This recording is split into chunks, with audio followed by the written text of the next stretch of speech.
Hey guys, Nicolas here, back to another video, and today I actually wanted to do a rant video about one producer, Marvel producer, or producer of Spider-Man movies per se, the one that has ruined it all and is more likely just a guy that is trying to sell toys by milking money out of films. And yes, you know what I'm talking about. You know exactly what I'm talking about. That guy is none other than Avi Arad. Now, for those of you who do not know who Avi Arad is a producer mainly known for his work on Marvel movies and TV shows, but mostly with Spider-Man. And of course, he's mainly known for milking money and ruining production of these awesome films, just to make a quick buck to sell toys, because he's a toy seller and he wants to sell the toys for kids who want to buy those Marvel toys. Kind of like about how Logan Paul is asking you to buy his merch on his YouTube videos, but with him, he's more milking money and storytelling and is not really interested in good storytelling. Not only that, we also note that Avi Arad is not really that much of a filmmaker per se, as he's more just a businessman trying to sell some Marvel toys, Marvel action figures, more Marvel merch. Now, the problems I have with Avi Arad is that Avi Arad is known for interfering with the artist's work and is forcing people to put characters that they don't really understand or just don't really like, mainly due to modern reasons or fan favorite reasons, but it's more likely because of to sell toys. And I'm not even joking. Remember the behind the scenes drama with Spider-Man 3? With Avi Arad and Sony asking Raimi to put Venom in the movie, and they keep pushing him to put Venom in the movie, and so Raimi did what they were saying. First off, Avi, you should understand what the film artist is trying to do. Alright? I mean, don't force them to put characters that they don't really care about into these awesome films. And of course, another problem that I have with him is that he keeps into ruining more and more with The Amazing Spider-Man 2. Yeah, and we already know how that turned out. I mean, the marketing was all over the place, and with The Amazing Spider-Man 2, it failed. And yeah, we know it failed both critically and a little bit in financially. Even though it didn't make much money, it didn't make that much money and wasn't a big hit as Sony expected would, and Avi Arad expected would too. But another thing that people are criticizing about him is more likely with his interference with the MCU Spider-Man. Yeah, he produced those MCU Spider-Man movies. In fact, he had produced one of the MCU films. The only thing where he produced are basically Iron Man and the Incredible Hulk, and that's basically it. And pretty much, yeah. But still, he interferes with that. Like, for example, there was a scene that I really wish that we could have seen in the movie, where basically we get to see Team Iron Man with Iron Man, War Machine, and Vision in the Vision trying to battle something, and Spider-Man is also joining to save people from the boat scene. But that ended up being cut, I guess. Mainly because I think that he doesn't want any other Marvel hero to interfere with the MCU Spider-Man films, but just Iron Man or something like that. I don't know, but yeah, this was very weird that it was cut out from the film. So yeah, I mean, this could have been something creative, but Avi Arad doesn't really care about creativity. Obviously doesn't. And yeah, the second problem I have with Avi Arad is that his details for some films are just pretty much lies, and I don't know why. But I think that those were released before production for for some of those films have started, such as with X-Men The Last Stand, which was the third and final installment that people were most hyped up back then. But yeah, he said it was going to be a classic, a very fun classic horror film. But it was not horror. So, yeah. And don't believe me? Take a look at this. Audiences discovered X-Men absolutely came at the world out of left field. Shocked everybody into a scene that was very hard, but set a tone. We are doing the same thing here. Logan, Storm, Professor X, they're all grieving. Losing of Jean Grey, that someone has to take over, someone has to get the team together, don't let it fall apart now.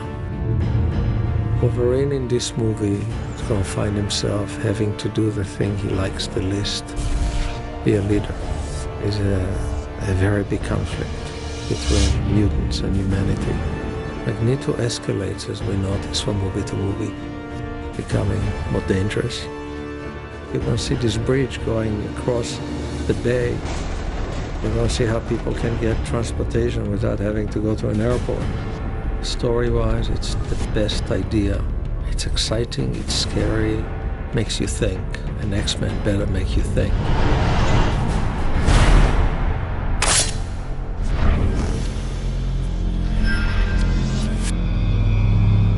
Some of those facts are wrong, where the bridge scene more likely was to show some action. It wasn't really that scary or much of horror per se.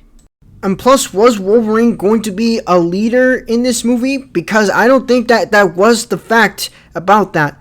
But keep in mind, I think this was back before the studio had to change some things and rush them and all that. And so I don't think that they know what they were doing. And plus, it could have done a bit much better if we could have seen that in the movie. But Wolverine wasn't the leader, and the only thing about mentioning about being the leader was Storm. Another thing is that there was also some behind-the-scenes drama with between him and Kevin Feige, and has accused Feige of many things. Although I can't remember too much about them, but yeah. But he is not that much interested in that much of very fun things in the MCU, even though that he was a producer of some MCU films like Iron Man and The Incredible Hulk. And from what I heard in Spider-Man Far From Home in the illusion scenes, there was going to be a graveyard of Peter's parents and his Uncle Ben. And for some reason, they ended up cutting that out. But I guess it's mainly Avi Arad not really liking the part because I think some things in the Amazing Spider-Man trilogy, but all that. But it was something like that. But or that Sony wanted to save that for their own cinematic universe, in which that seemed to kind of fail. But yeah, First off, that would have been cool to see. And even though that they did confirm that that Uncle Ben was in the MCU, that Uncle Ben does exist in the MCU, but there was no mention of Uncle Ben, and we could have seen Uncle Ben's mention in Far From Home. But no, Avi just decided, nope, we're not going to mention Uncle Ben. All right? I don't think that's going to be the part of it. We could have seen. I really wish we could have seen Uncle Ben in the MCU, but yeah,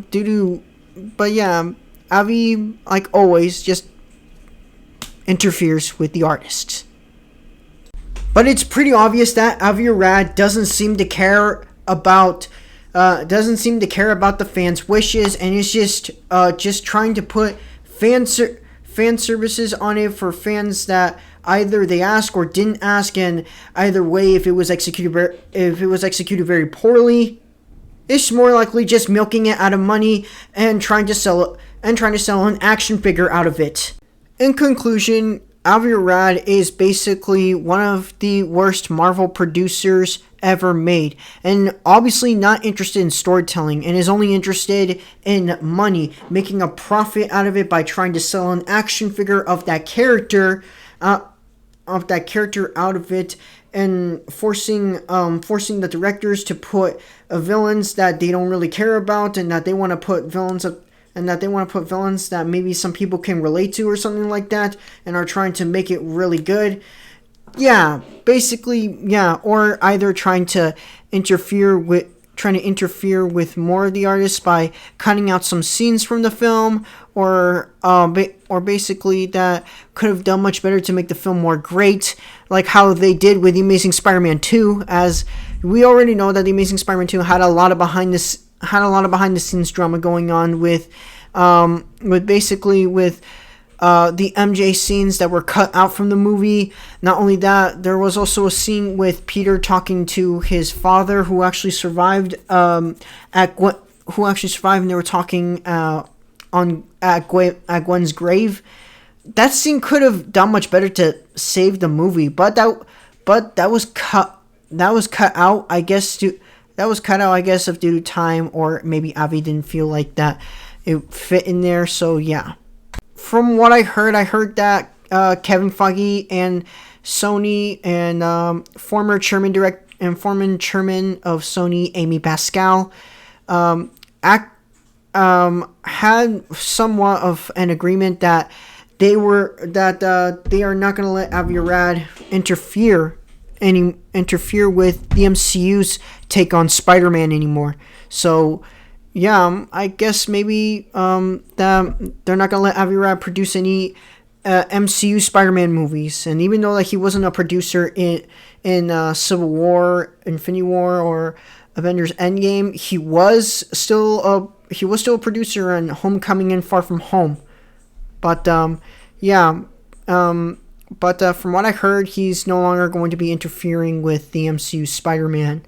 So I think it might be a good thing. But from what I heard from a close source, from Puppy Channel's a YouTube video about this guy that he heard from Twitter. That's basically what it is. But Twitter can be sometimes biased, so yeah, take this with a grain of salt. But I'm hoping that Sony is willing to listen to Kevin Feige and are not going to be listening to Avi Arad just so that they can try to make way more quick bucks out of it, to make an action figure out of those other characters that people like, but are just there just to be cool, just like how they did with Venom and Spider-Man 3.